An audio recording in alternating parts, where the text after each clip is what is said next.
ప్రాణం మానవత్వం. మాట కంటే ప్రాణం గొప్ప, ప్రాణం కంటే ప్రాణం ఇచ్చిన వారు గొప్ప. కనుక మతం కంటే మానవత్వమే గొప్ప.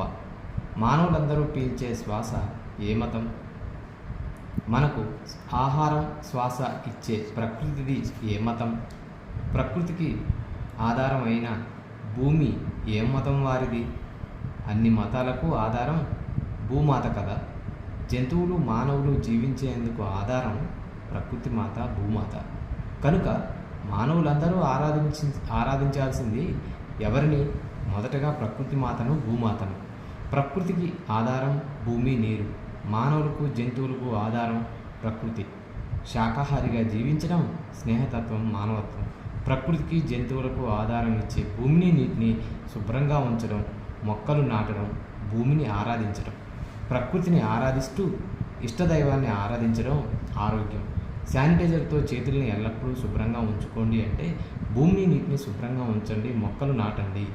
హరితాహారం అని ప్రకృతి తెలుపుతున్న అంతరార్థం. మరి రాముడు, జీసస్, అల్లా, సాయిబాబా, గాంధీజీ మహానుభావులందరూ ఆరాధించింది ప్రకృతి మాతనే, భూమాతనే. కనుక మనందరం కూడా శాకాహారం తిందాం, ధ్యానం చేద్దాం, ప్రకృతి మాట విందాం, ఆరోగ్యంగా ఉందాం, మన భవిష్యత్ తరాలని ఆరోగ్యంగా ఉంచుదాం.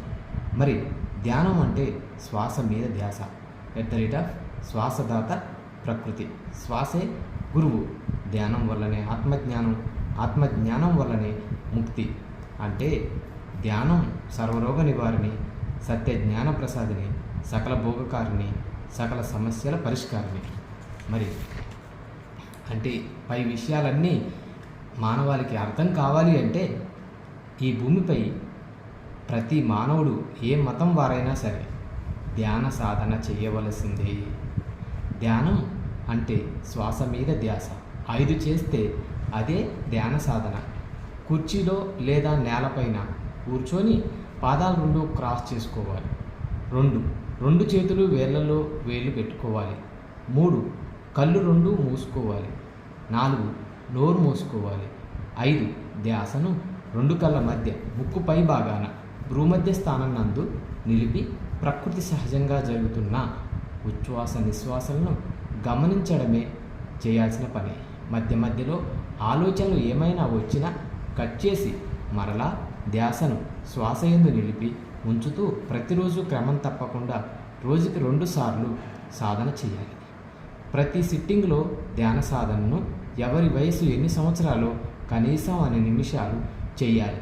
శ్వాసే గురువు, సమయమే సాధన, సహనమే ప్రగతి, అనుభవమే జ్ఞానం. జ్ఞానాగ్ని దగ్ధ కర్మాణం. అలా నిష్టగా క్రమం తప్పకుండా ప్రతిరోజు ధ్యాన సాధన చేస్తూ ఉంటే నిదానంగా కొద్ది రోజులకి ఆలోచనలు రావడం తగ్గి ఆలోచన రహిత స్థితి పొంది విశ్వమయ ప్రాణశక్తి ఆవాహనంతో నాడీమండల శుద్ధి జరిగి మానసిక ప్రశాంతత, శారీరక ఆరోగ్యం ఈ భూమిపై ప్రతి మానవుడు ధ్యాన సాధన ద్వారా ఎలా పొందవచ్చో అనుభవపూర్వకంగా ఎవరికి వారే అర్థం చేసుకోవచ్చు, సాధించవచ్చు. బుద్ధుడు చెప్పిన ఆనాపానాసతి కూడా ఇదే. ఆరోగ్య జగత్ శాకాహార జగత్ ప్లస్ ధ్యాన జగత్. జై శాకాహార జగత్, జై ధ్యాన జగత్, జై ఆరోగ్య జగత్. నలుగురితో నారాయణ, కులంతో గోవిందం అంటే అర్థం కూడా ఇదే. ఆ నలుగురు ఎవరు? 1 భూమి, నీరు, 2 చెట్టు, 3 జంతువు, 4 మానవుడు. ఈ 4 స్నేహంగా ఉండడమే నారాయణ తత్వం. తర్వాత మరి శ్వాస మీద ధ్యాస సాధించడమే పునరుత్థానం, ధ్యానం, రంజాన్. మరి అన్ని మతాల కలయిక శ్వాస మీద ధ్యాస సాధనతోనే సాధ్యం అని గౌతమ్ బుద్ధుడు ఆనాపానాసతి ద్వారా తెలియజేశారు. అదే ధ్యానం వల్లనే ఆత్మజ్ఞానం, ఆత్మజ్ఞానం వల్లనే ముక్తి. ధ్యానం అంటే శ్వాస మీద ధ్యాస. జై ధ్యాన జగత్. Thank you.